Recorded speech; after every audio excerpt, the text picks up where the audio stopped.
Воглавно, од сите искрени гласачи очекуваме, неопределените најмногу, и од друга страна имаме од поранешни, може да кажам, и разочарани гласачи од ВМРО-ДПМН. И сега мислам во ваква една ситуација како што се наоѓа,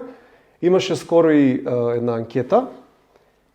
иако е нарачена, мислам дека од кругови блиски до ВМРО-ДПМН, ама не и се, небитно, каде што скоро, мислам дека вчера беше или некна, каде што е СДСМ околу 11%, ние сме околу 10%, што значи од претходната анкета од истата анкетарска куќа, ние си имаме качено негде 5%,